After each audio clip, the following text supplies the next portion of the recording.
Hello छात्रों, bridge course Hindi कक्षा 9वीं के पाठ नमक का दरोगा के कार्यपत्रक 1 से लेकर 6 तक में पुनः आपका स्वागत है। प्रश्न पहला है, श्रुत लेख शिक्षक द्वारा बोले गए शब्दों को लिखें। इसमें आपके शिक्षक जिन शब्दों को बोलेंगे आपको सुनकर सही सही लिखना है। तो यहाँ कुछ शब्द लिखे हुए हैं, आपको अपने हिसाब से लिखना है। जो आपके शिक्षक बोलेंगे उन्हें आप लिखिएगा। कार्यपत्रक 2 है, निम्न रेखांकित वाक्यांशों के स्थान पर उचित मुहावरों का प्रयोग करके वाक्यों को पुनः लिखें। यहां पर वाक्यांश दिया हुआ है। इस वाक्य में जब मैंने रिया से घड़ी मांगी तो उसने एन मौके पर मना कर दिया। अब एन मौके की जगह में कौन सा मुहावरा आएगा उसे हमें यहां लिखना है और सेंटेंस बनाना है।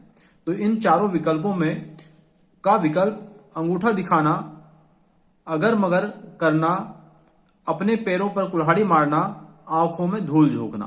तो इसका उत्तर है अंगूठा दिखाना। अंगूठा दिखाना को अब हम एन मौके पर मना करना यानी अंगूठा दिखाना, ये मुहावरा है। इसका आशा है कि एन मौके पर मना करना।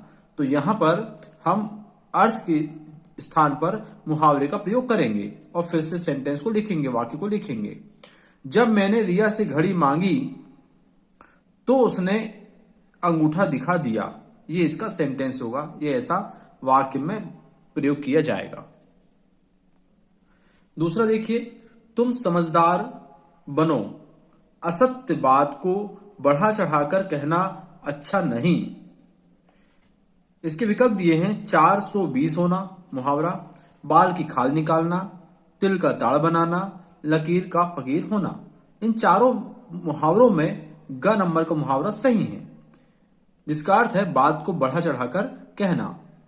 तो हम वाक्य बनाएंगे, तुम समझदार बनो, साधारण बात को तिल का ताड़ बनाना अच्छा नहीं। ये वाक्य बनेगा। तीसरा देखिए, हमारी अध्यापिका बिना सोचे विचारे किसी पर विश्वास कर लेती है। तो बिना सोचे विचारे के लिए कौन सा मुहावरा आएगा, हम चारों मुहावरों में से देखेंगे। पहला है अपना उल्लू सीधा करना, दूसरा है आंख मूंद कर विश्वास करना, तीसरा आंखों में रात बिताना, चौथा आंखों में धूल झोंकना। इसका सही उत्तर खा है आंख मूंद कर विश्वास करना। इसका अर्थ है बिना सोचे विचारे किसी पर विश्वास कर लेना। इसका हम वाक्य बनाएंगे, हमारी अध्यापिका आंख मूंद कर विश्वास कर लेती हैं। हमारी अध्यापिका आंख मूंद कर विश्वास कर लेती हैं। तो छात्रों यहां पर हो जाएगा, हमारी अध्यापिका आंख मूंद कर विश्वास कर लेती हैं हो जाएगा यहां पर। कार्यपत्रक 3 देखिए, निम्नलिखित पंक्तियों को ध्यान से पढ़ें और नीचे दिए गए प्रश्नों के उत्तर लिखें। नौकरी में ओहदे की ओर ध्यान मत देना, यह तो पीर का मजार है। नजर चादर और चढ़ावे पर रखनी चाहिए। ऐसा काम ढूंढना जहां कुछ ऊपरी आय हो। मासिक वेतन तो पूर्णमासी का चांद है, जो एक दिन दिखाई देता है और घटते घटते लुप्त हो जाता है। ऊपरी आय बहता हुआ स्रोत है, जिससे सदैव प्यास बुझती है।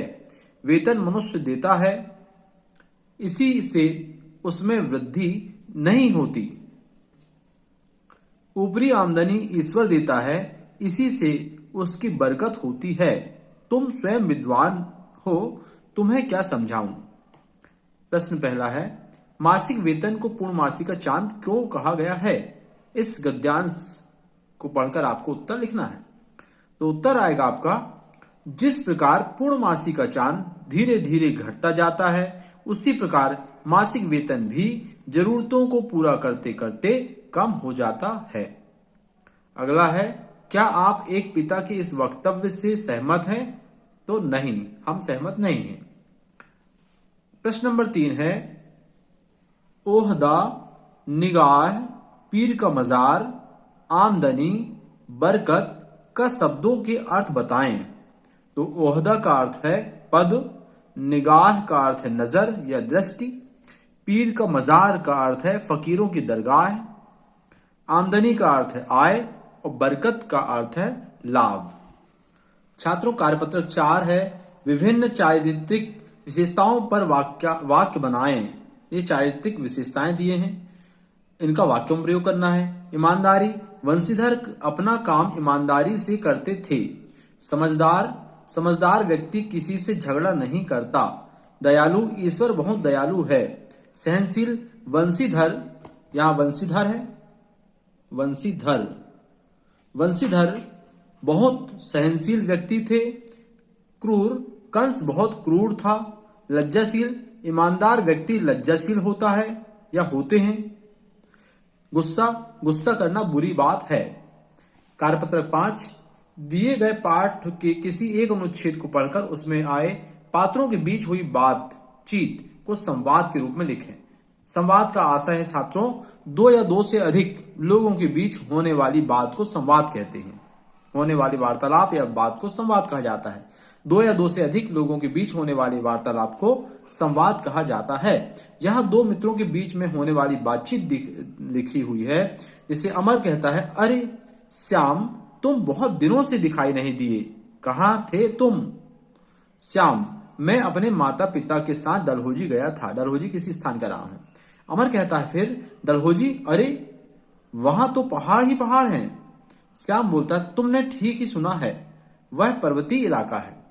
इसी प्रकार आपके पाठ में जो संवाद आए हैं आपको उन्हें लिखना था, हमने बनाया है। वंशीधर बोलता है, ये शोर किसका है? सिपाही बोलते हैं, गाड़ियों का शोर है। वंशीधर, गाड़ियों में क्या है? सिपाही, ये गाड़ियों में नमक है। वंशीधर, गाड़ियों को रोको। सिपाही, जी दरोगा साहब। वंशीधर, किसकी गाड़ियां हैं ये? गाड़ीवान, पंडित अलोपीदीन की।